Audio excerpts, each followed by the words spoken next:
Hi, my name is Curtis Welch of Tab Talks. Today our guests are going to show you how to make two holiday favorites, glazed ham and pineapple stuffing.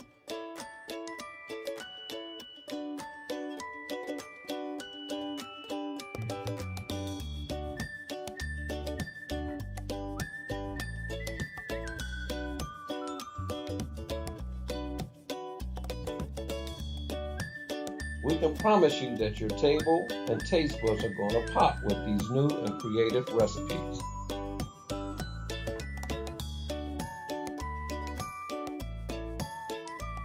Our culinary team is Valerie and Vincent, or VV as we call them sometimes. Together they make some of the most exciting meals around. Before we get started, let's have our culinary team share the ingredients with us.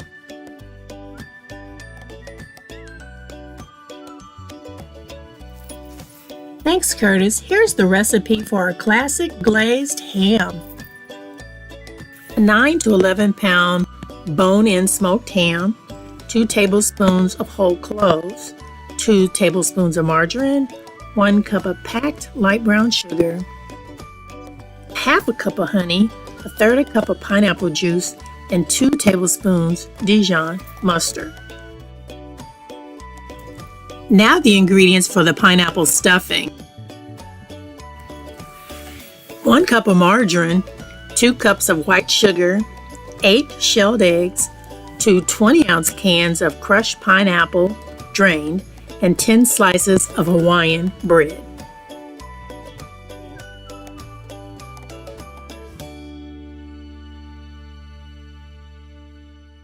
Can't wait to eat some. Yummy!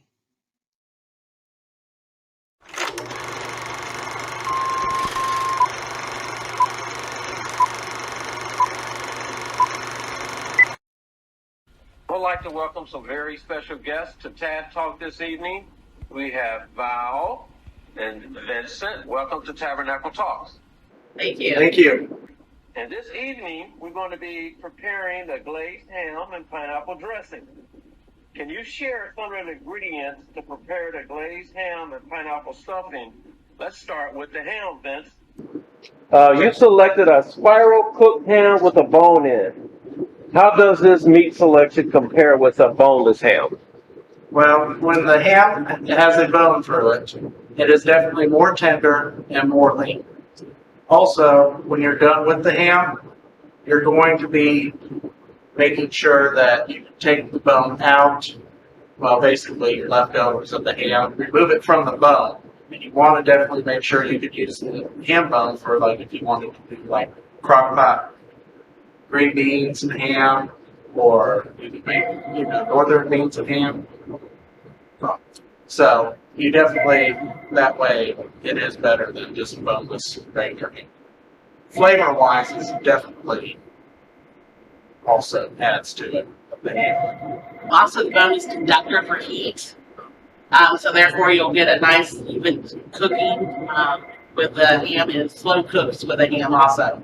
So as it said, it'll help with the tenderness and the flavor. Oh, that's great. Vince, what type of prep is required with this type of ham? Well, first of all, this is usually, a lot of people don't pay attention to it until after the fact. There's a piece of plastic right here that goes over the bone. So you definitely want to remove that, get rid of that before going cooking with this ham. Some people will, when making the ham, sometimes they will use a roaster bag, but you can also submerge it in water halfway up and put aluminum foil over the pan and let it roast. Set it at 325. All right, so what we're going to do is we're going to start off with the butter, of course, because we want that to melt so everything can start mixing together. How much butter are you using? We do use 2 tablespoons of margarine Okay. or butter. So definitely, like I said, with the margarine, it's 2 tablespoons. Now I'm going to go to the brown sugar. The brown sugar is 1 cup. It's 1 cup. I split this up. This is a half a cup and a half a cup because I didn't want it to all of a sudden it's dump the whole thing and make a mess. So anyways. So we good? Yeah. Okay. So I'm going to dump the first half cup. Take my bowl, a little long. So how long have you guys been working together in the kitchen? Since 2014. Yeah. So you guys know kind of each other moves, kind of. Here, go ahead. Definitely. So I'm adding the other half cup of brown sugar. Mm-hmm. Go ahead now. Okay. Then the honey is next, definitely. That is a half a cup of honey.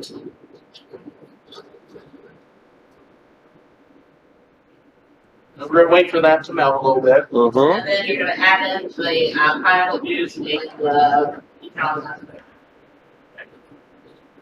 So the pineapple juice is a third cup. I've got to be careful so I don't spill it all over the place. Good job, good job. For now.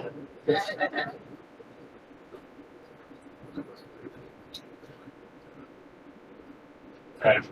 Then last ingredient is the Dijon mustard, and that is 2 tablespoons worth. Yes, we're going to let those ingredients come to a boil.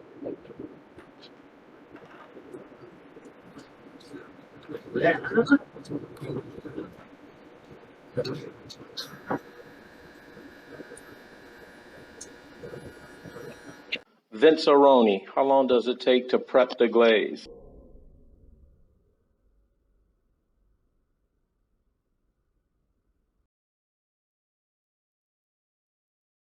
Okay, the total amount of time for the glaze is 15 minutes.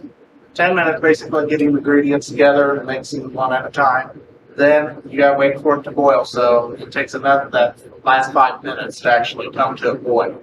And like Val said before, that it has to settle. It's almost like making a gravy for something like that to thicken back up a little bit. And then it'll be ready for the ham. In terms of managing your kitchen, when preparing the meal for a large crowd, is it better to prepare the stuffing or the ham first? We always prepare the ham first for a large group because we want to cook it the day before because we want to get it sliced up, especially if we've got 200 people we're serving. And then once it gets sliced up, the next day we actually make a glaze and put it on it and then rebake it. What temperature do you cook the ham? And do you require a special pan? Okay, the ham does cook at 325, and it is 15 minutes per pound, just like I was talking about earlier. And like I said, this size ham is definitely going to stay in the oven at 325 for 2 hours.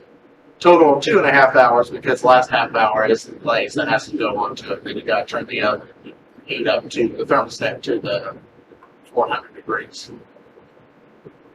Besides the ham, what other entrees would stuffing complement? I've always used it traditionally with ham because my family only had it on Thursday or Thanksgiving and Christmas, so that was our tradition with it. But however, it would work very well with anything barbecue, like if you did chicken breast, if you did smoked pork, because of course the barbecue and the ham would complement each other. Can you talk us through the recipe while we watch? For the glaze? Okay. I just want to make sure since we were talking. Okay. So, 325, and it's 15 minutes per pound. So this would definitely be in the oven, this size ham, for 2.5 hours. But 2 hours, you basically leave it in there. And then at that last half-hour interval, you definitely want to put the glaze on then. But you have to turn the oven then up to 400. But you have to drain out all the juices so the ham glaze can definitely cure over the ham dry. So. Okay, Mr. Vince, what type of prep is required with this type of ham? What type of prep? Yeah.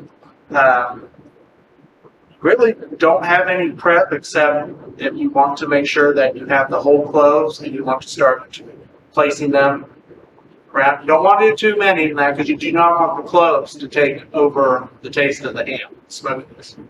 So, but that's definitely remove the plastic piece and then start inserting your cloves. Some people might even put pineapple rings on top of their ham, put a cherry, in between the pineapples to give it that look, But usually a lot of people like the cloves.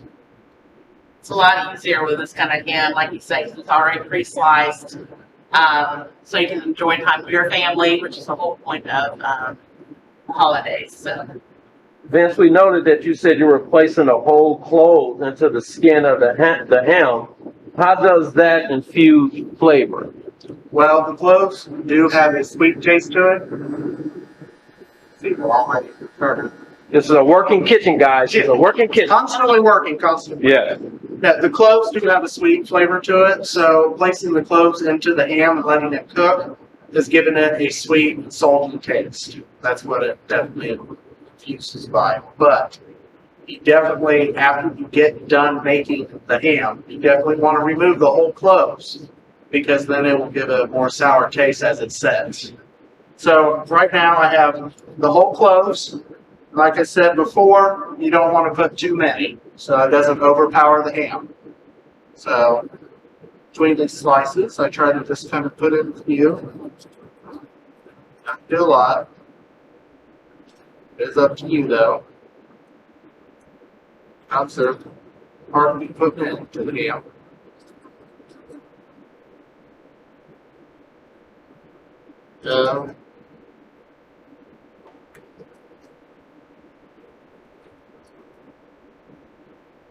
I leave it sticking out just a bit so I can be able to grab them too. That's when I can take them out before I put on the place.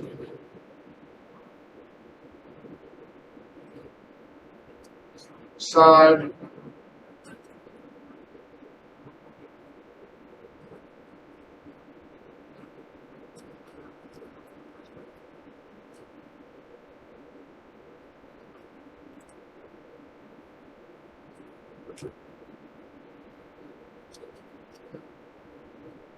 Okay. Roll it in sparingly, make it cut the ham into the pan. So what I'm going to do next, this is a little trick. People probably think this is weird, like, oh, you're going to use Coke. The Coke, when you put it over the ham, 20 ounces, will definitely reduce the sodium in the ham, so it's not as salty, and it tenderizes it even more. So, which pretty much a lot of people do know that Coke is a tenderizer. And also, if they're making a turkey, you can use Coke also because it removes like the strong bloody taste in the dark meat, and the white meat makes it more juicier, so it basically falls off the bone. That's definitely what Coke does. So, Coke on that. Cloves are inserted, and I'm going to fill it up halfway in the pan with water.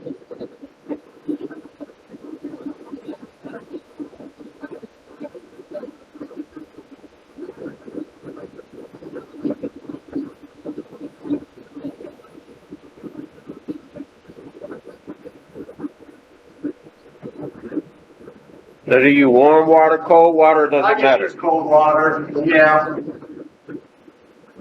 Or room temperature water, that can help too.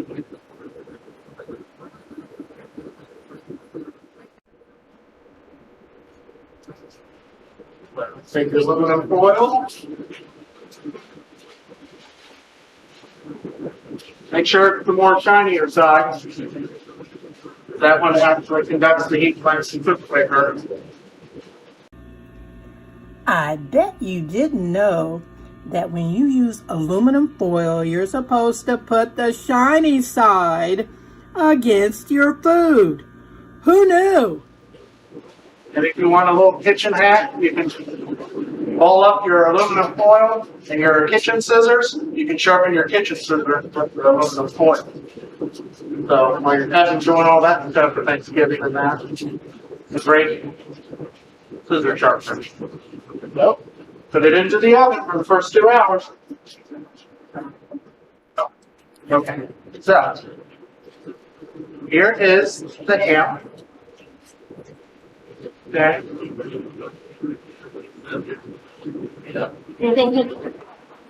Okay. So what I'm going to do right now is letting this set just a little bit, cool down, but I'm going to drain off the juice on this. So if you want to, you can see what the ham looks like.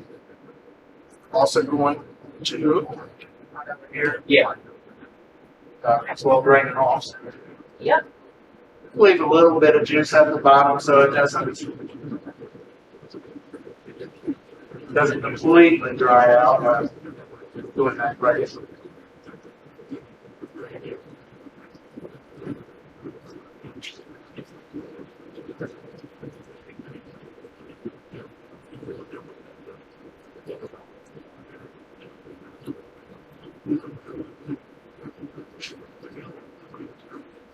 Yeah, let's make me hungry. Okay. Like I said before, you should go through, try to remove your whole clothes as much as possible so you don't have it just sitting on there. Which I'll show that on the other hand. Through.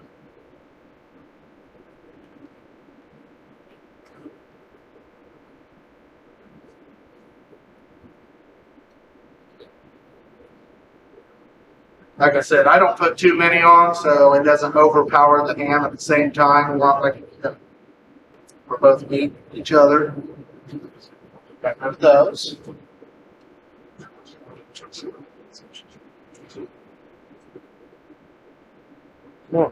This is what the glaze looks like after it sets a little bit.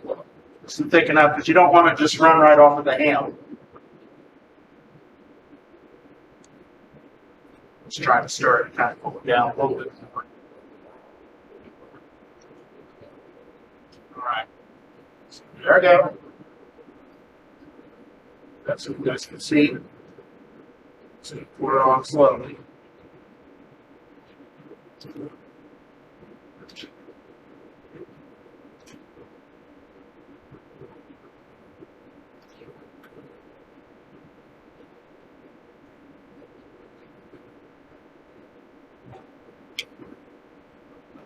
All right. So here, doing that anymore. Then what I want to do, I'm going to keep it uncovered. Then I'm going to put it back in the oven. I'm going to turn it back up to 400 degrees. And for a half an hour. Yeah. Conventional oven, fine at 400, but you're in equipment like this in a kitchen that's for a facility. It's definitely going to have to come down at least 45 to 50 degrees. So, all right. Last but not least, up now is Val and her famous pineapple stuffing. All right. So Val, can you tell us a little bit about this stuffing, like how you came with this recipe, how long you've been making it? Sure. So this recipe was actually passed down from my grandmother to my mother and then to me. So we only had it at Christmas and Thanksgiving. So throughout the rest of the year, we didn't have it. So we really were ready for it when it came on. It's kind of funny as a kid, when I was eating this, I was like, oh no, I don't want this because it has eggs in it. And I was really weirded out by the texture. And then I just learned to love it afterwards. So all my kids have loved this from the beginning. So can you kind of walk us through your ingredients and your process for making this wonderful pineapple stuffing? Sure. So what you want to have, you definitely want to have your sugar and your butter or margarine and your eggs. I like to use the Hawaiian King bread. My mother and grandmother used white bread, but that's because this wasn't real popular back then. So I like mine a little sweeter. So I use the Hawaiian King and then the 2 cans of crushed pineapple. And basically what you do with this is you want to start off by adding your margarine.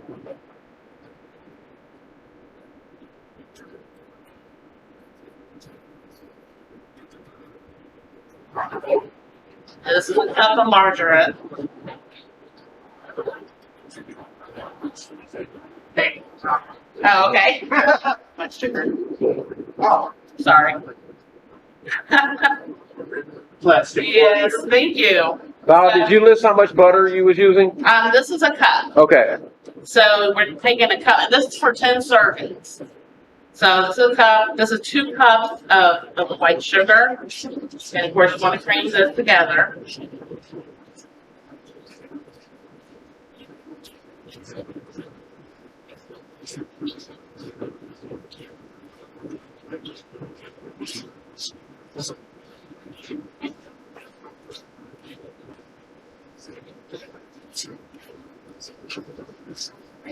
So you just want to cream it together just like you would cookies. Okay. So Mm-hmm.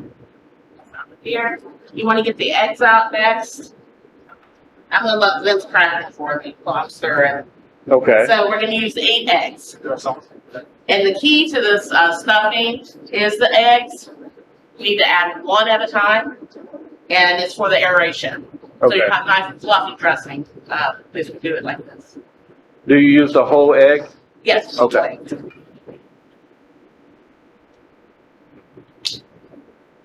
Now I just have to make sure I don't get shelled. You're an expert.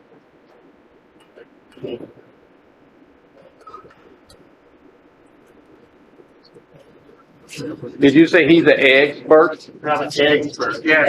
Expert.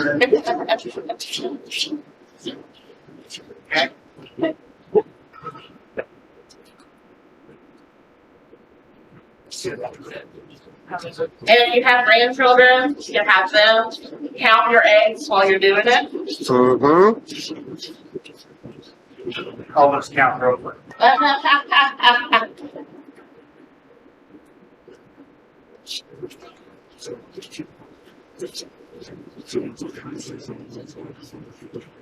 So what is that you're using to whisk it up or stir I'm it up? just using the spoon. Okay. You can use a whisk if you're really strong like this.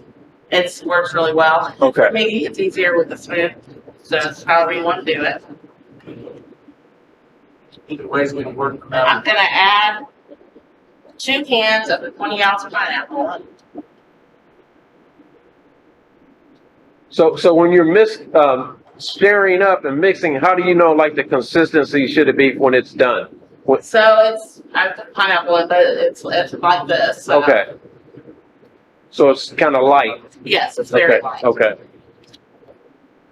Let you stir that up for me. Okay. Almost reminds you of like pancake batter. where you Okay. make- Or crepes, actually. But yeah, there's a little thing on that.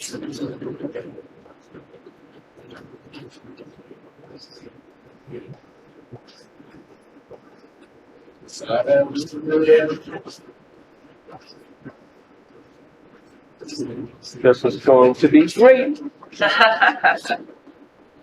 Okay. Good. Want to see it? And then we're just going to moisten the bread crumb a bit, which is 10 slices of bread. Just cubed.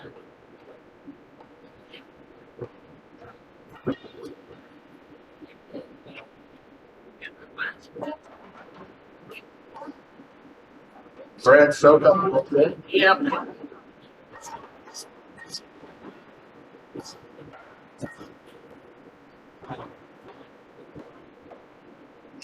Good.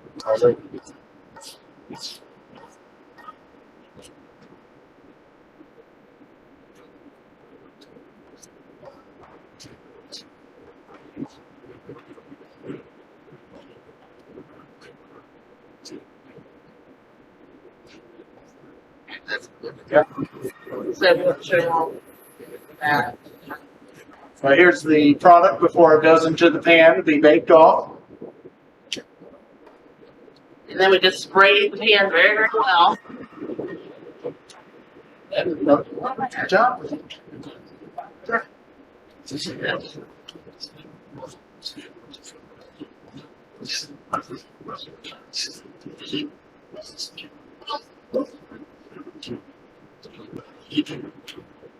Okay. And then we're going to spread it out.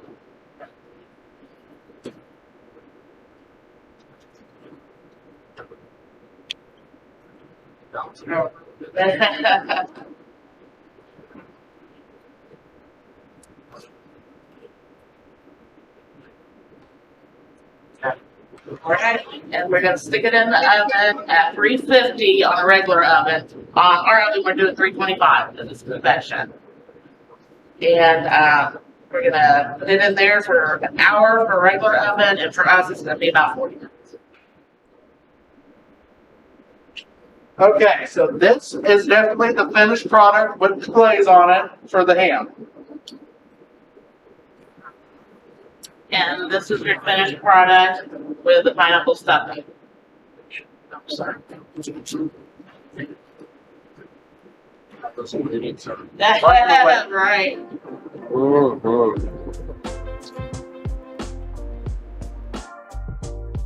Looks great. Val and Vince, I know you guys have a very busy schedule, and I'd like to thank you on behalf of myself and the doc for participating in Tabernacle Talks. And we always give our guests the last word.